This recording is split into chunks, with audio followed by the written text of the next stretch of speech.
ආර්යපාද වෙලා නම් රුවන්වැලි මහා සෑයට ගිහිල්ලා රුවන්වැලි මහා සෑය වන්දනා කරලා භාග්‍යවත් බුදුරජාණන් වහන්සේ මාති දැනුවත්ව හෝ නොදැනුවත්ව හෝ භාග්‍යතුන් වහන්සේට හෝ ධර්මයට හෝ ශ්‍රාවක සංඝයාට හෝ ආර්යපාද වී ඇත්නම් ස්තූපයකට හෝ බෝධින් වහන්සේලාට හෝ මට සමාව ලැබේවා කියලා සමාව ගන්න.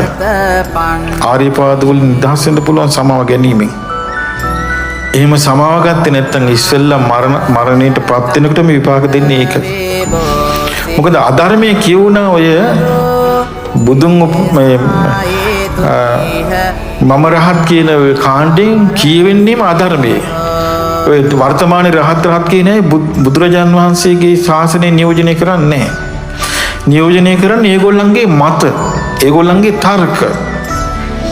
ඒගොල්ලන්ගේ තර්ක මත මිසක් බුද්ධ ශාසන නියෝජනය කරන්නේ නැහැ.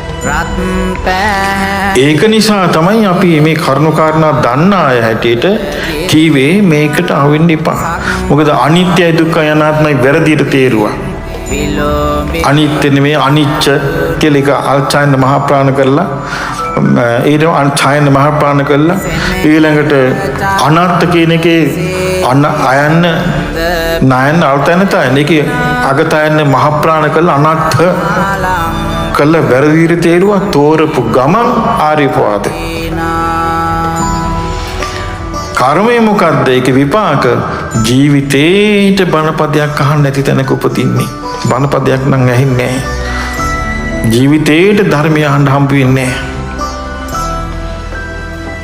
ආයේ තෙරුවන් සරණක් නම් හම්බ වෙන්නේ නැහැ. යකුන් භූතය අතරෙම උපදී. රකුසොල් ළඟම උපදී.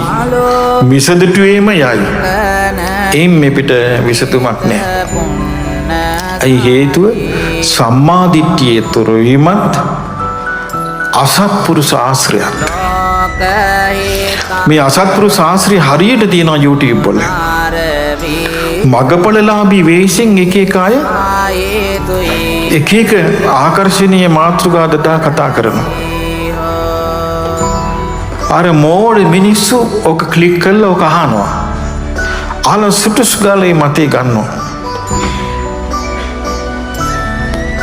ඒ කවුරුවත් බුද්ධ ශාසනය නියෝජනය කරන්නේ නැහැ. බුද්ධ ශාසනය නියෝජනය කරනවා නම් කරන්න තියෙන්නේ බුදුරජාණන් වහන්සේගේ ධර්මයේ කීම.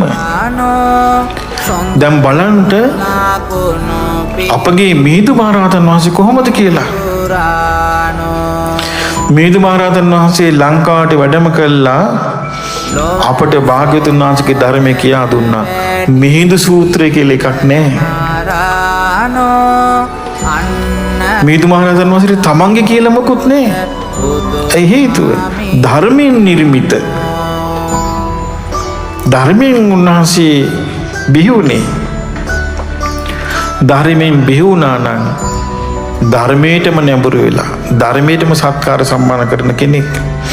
ධර්මයෙන් බිහි නොවන මාධ්‍යයෙන් බිහි වෙන අය, YouTube එකකින් බිහි වෙන අය, Facebook එකකින් බිහි වෙන අයට ධර්මයක් නැහැ.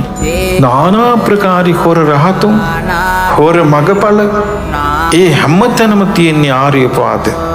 ඒ නිසායි මං කාලයක් තිස්සේ කියනවා මේ කාරණේ දැන භයානකකම තේරුණු නිසා මේවට අහු වෙන්න එපා කියලා. එකක් ඉවර වෙනකොට එකක් එනවා. අන්තිමට පාදිලි උන්නාන්සේලා ළඟට යනවා. සින්දුවල අරුතු අහගන්න. හාමුදුරුවෝත් ගිහිල්ලා වාඩි වෙනවා සින්දුවල අරුත අහන්න පාදිලි ළඟින්. ඊළඟට පාදිලි උන්නාන්සේලා කියනවා මෙහෙමයි දෙවියන්ට යාඥා කරාම ඔක්කොම ලැබෙනවා. හාමුදුරුවෝත් විලි ලැජ්ජා නැතුව ගිහිල්ලා එතන වාඩි වෙලා ඉන්නවා. ඉතින් මෙහෙම වෙනකොට අපිට ඉතුරු වෙන්නේ නැහැ මොකොත්. ඒ නිසා දරුවනි අද වැඩසටහනේදී ඔබට මම දෙන තෑග්ග ඕකයි. මොකද්ද?